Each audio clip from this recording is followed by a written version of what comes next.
আমরা খুবই অসহায় হয়ে আমরা এই রাস্তায় নেমেছি ভাই। আমাদের ব্যাংকে গেলে আমাদের 1 টাকাও দিচ্ছে না, সঞ্চিত টাকাই আমরা পাচ্ছি না। সবকিছু ঠিকঠাক মতো চলতেছে, সবার বেতন ঠিক আছে, সবাই এসি রুমে বসে আছে। শুধুমাত্র সাধারণ আমানতকারীদেরকে বলা হয়েছে আপনাদের হেয়ার কাট মানে মুনাফা কর্তন। 31 বছর ধরে উনি আছেন প্রবাসে। আমার ওই সম্পূর্ণ আমানতি আমি এক্সিম ব্যাংকে নিয়ে ঢুকাইছি। এখন যদি ব্যাংক আমাদের সাথে এইসব করে, আসলে এইসব আর মেনে নেওয়া যায় না। দেশের 5টি ব্যাংকের আমানতকারীরা দীর্ঘদিন ধরে তাদের কষ্টার্জিত টাকা তুলতে পারছেন না, যার ফলে তারা পড়েছেন তীব্র মানসিক ও আর্থিক সংকটে। এখন আমরা তো কেউ রাস্তাঘাটের মানুষ না, আমরা আসছি আজকে নিরুপায় হয়ে। আমাদের আসলে চলার রাস্তা বন্ধ হয়ে গেছে। এখন ওনারা যেমন করতেছে আসলে আমরা মেনে নিতে পারতেছি না। পরিবারের সদস্যকে যেমন আমি বিশ্বাস করি না ততটা আমি ব্যাংকে বিশ্বাস করি। ভাবছিলাম আসলে ওখানে টাকা রাখলে আমাদের আর কোনো টেনশন থাকবে না। আমার হাজবেন্ড একজন রেমিটেন্স যোদ্ধা। আমার আসলে অনেক কষ্টের টাকা। আমরা সীমিতভাবে চলে, সীমিত পরিসরে খেয়ে আমরা অনেক কষ্ট করে আমাদের বাচ্চা কাচ্চাদের জন্য, তাদের পড়াশোনার জন্য, তাদের চলাফেরার জন্য ভালোভাবে যাতে ভবিষ্যতে আমরা কি চলতে পারি, সেজন্যই আমরা টাকাটা রেখেছিলাম। 31 বছর ধরে উনি আছেন প্রবাসে। আমার ওই সম্পূর্ণ আমানতি আমি এক্সিম ব্যাংকে নিয়ে ঢুকাইছি। অবস্থা, উনি শারীরিকভাবেও অনেক অসুস্থ। ওনার হার্টে প্রবলেম, ওনার 2টা রিং বসানো, সেটা 2014 সালেই হয়েছে। তো এখন উনি চলে আসবেন, উনি টাকাটা নিয়ে আমাদেরকে ভালোভাবে রাখার চিন্তা ভাবনা করেছেন। এখন যদি ব্যাংক আমাদের সাথে এইসব করে, আসলে এইসব আর মেনে নেওয়া যায় না। যে টাকা রেখেছি, এই টাকার যে মুনাফা আসে, এই মুনাফা দিয়ে আমি আমার মায়ের ট্রিটমেন্ট করি।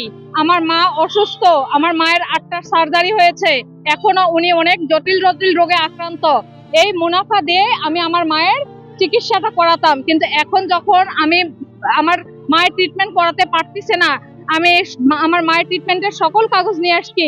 তখন ব্যাংকে যাওয়ার পরে ব্যাংক ম্যানেজার বলে যে ম্যাডাম, আমাদের তো কিছু করার নেই, এটা বাংলাদেশ সরকার যে নির্দেশনা দিবে, বাংলাদেশ ব্যাংক থেকে যে নির্দেশনা দিবে আমরা সেটাই মানতে বাধ্য, আমাদের কিছুই করার নাই। ব্যাংক যেহেতু আর্থিক প্রতিষ্ঠান এবং এটা লোকসানের মধ্যে আছে, তাহলে বিগত 24-25 সালের আমরা আমাদের বেতনের 50% ছাড় দিব, সমন্বয় করব।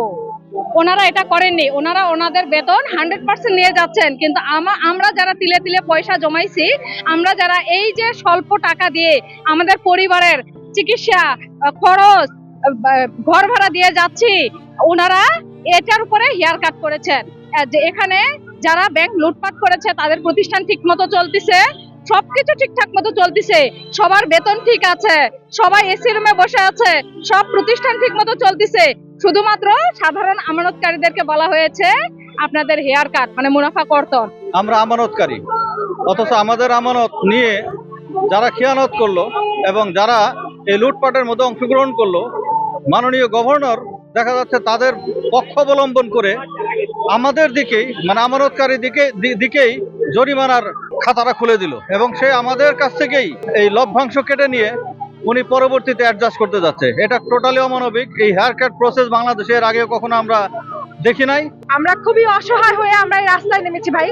আমাদের ব্যাংকে গেলে আমাদের 1 টাকাও দিচ্ছে না, আমাদের নিজেরা, আমরা আমানতকারী, আমাদের নিজেদের সঞ্চিত টাকাই আমরা পাচ্ছি না। সেই জন্য আমরা এখানে রাস্তায় বসে আছি, অনশন করতেছি।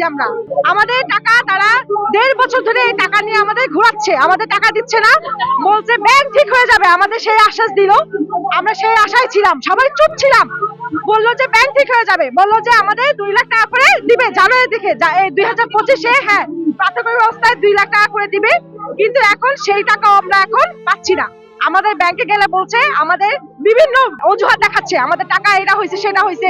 আমাদের নিজের এফডিআর এর টাকা আমরা পাচ্ছি না, সেই টাকাও এখন ভাঙতে পারছি না, সেটাও অ্যাকাউন্টে নিতে পারছি না, কোনো টাকা আমাদের দিচ্ছে না। এখন গভর্নর সাহেব আমাদেরকে নিশ্চয়তা দিতে হবে যে আমাদের ব্যাংকের লেনদেন স্বাভাবিক যেন হয়। আমরা কাউন্টারে গিয়ে ওয়েট করতে পারবো না। আমরা ভিক্ষুকের মতো কাউন্টারে গিয়ে এদিকে ওদিকে ম্যানেজারের সাথে, তারপর ব্যাংকের বিভিন্ন কর্মচারীর কাছে আমরা ধর্ণা ধরতে হয় কেন? আমরা নিজের টাকা নিজে রেখে আমরা এত কষ্ট করব কিসের জন্য? আমরা তো কারো পকেটের টাকা চাচ্ছি না। আমাদেরকে বলতেছি না যে আপনাদের পকেটের টাকা দেন, আমরা আমাদের কষ্টের টাকা আমানত রেখেছি, সেই টাকা আমরা ফিরে পেতে চাচ্ছি। চাওয়া একটাই, আমাদের কোনো হেয়ার কাট করা যাবে না, আমরা হেয়ার কাট মানি না।